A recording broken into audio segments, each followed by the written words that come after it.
হ্যাঁ, লাঞ্ছিত পদদলিত হয় যদি বিয়ে করে তাহলে।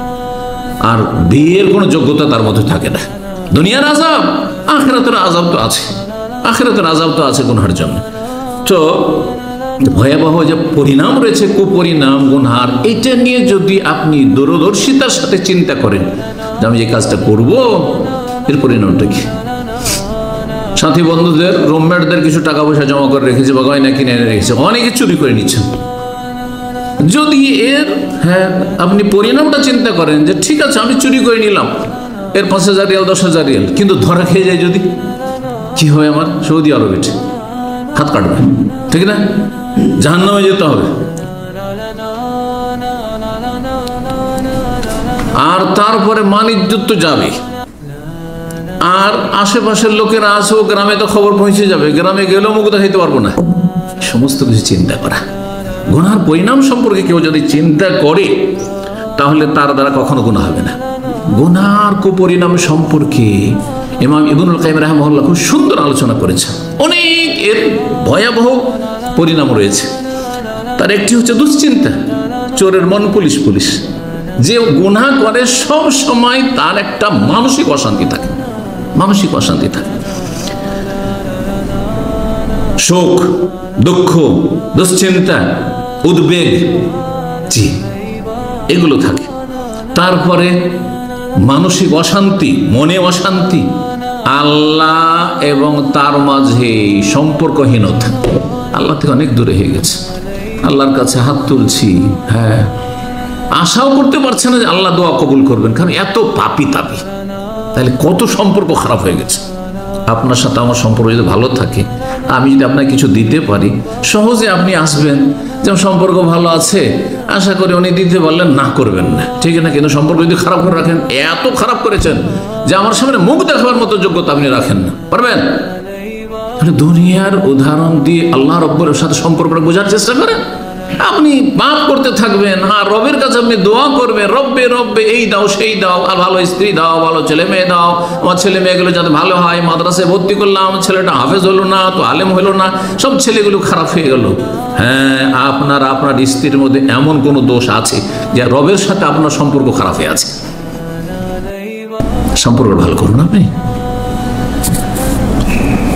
কয়টি বললাম? হ্যাঁ, 3টি আলোচনা হয়েছে। 4 নম্বর, পাপ মুক্তির উপায় হচ্ছে, গুনার বিভিন্ন কারণ আছে, কিন্তু গুনার বিভিন্ন কারণ আছে। পারিপার্শ্বিক কারণে মানুষ গুনাহ করে। কারণ নবী সাল্লাল্লাহু আলাইহি ওয়াসাল্লাম বলেছেন আসল হচ্ছে মানুষে যে কুল্লু মাউলুদিন ইউলাদু আলা ফিতরা, প্রতিটি শিশু যখন জন্মায়, ভূমিষ্ঠ হয়, কিসের উপরে জন্মায়? ইসলামের উপর, মুসলিম হয়ে জন্মায়। মুসলিম হয়ে জন্মালো হিন্দুর ঘরে, ও খ্রিস্টানের ঘরে, ইহুদির ঘরে, নাস্তিকের ঘরে, আর মুসলিমের ঘরে, মাজার পূজারী বেরেলবিদের ঘরে, সবার ঘরে, শিয়ার ঘরে, তো মুসলিম হয়ে জন্মায়।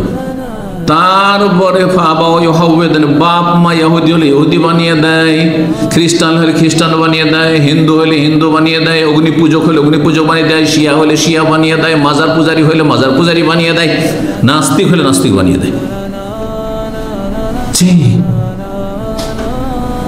তো গুনার তাহলে বেশ কিছু কারণ রয়েছে, পারিপার্শ্বিক কারণ।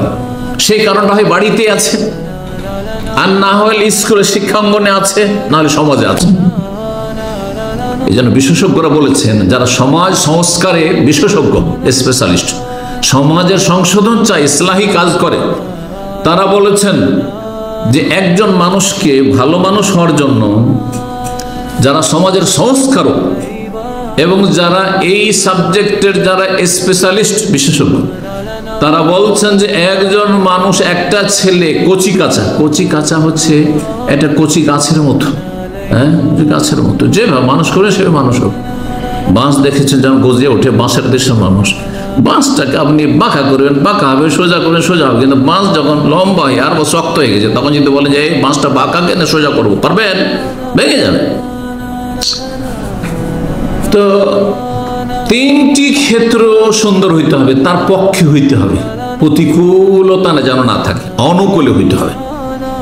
একটি হচ্ছে আল বাইতুল মুসলিম, বাড়িটা যেন ইসলামিক বাড়ি হয়, বাপ মা থেকে শুরু করে, হ্যাঁ, ছেলে মেয়ে, বাইতুল মুসলিম, ভাই বোন, চাকর নকর, হ্যাঁ, বাড়ি বাড়িতে যারা উঠা বসা করে, বাড়িতে ধরেন হ্যাঁ বোনদের বিয়ে হয়েছে, ভগ্নিপতি খারাপ, তো খারাপ হবে না? খারাপ হয়ে যাবে। জি, বউ এসছে বাড়িতে, বাড়ির ছেলে মেয়েরা সব আছে ভালোই ছিল, কিন্তু একটা বাইরে খারাপ একটা বউ নিয়ে এসছে, খারাপ করে দিবে না বাড়িকে? গোটা পালকে খারাপ করে দিবে। আল বাইতুল মুসলিম, বাড়িটা ভালো হইতে হবে, ইসলামিক পরিবেশ বাড়িতে থাকতে হবে। আল মাদ্রাসাতুল মুসলিমা, শিক্ষা অঙ্গন, স্কুলে পাঠান, কলেজে পাঠান, আপনি কেজিতে পাঠান, যেখানে পাঠাবেন, সেটা যেন ইসলামিক পরিবেশ হয়।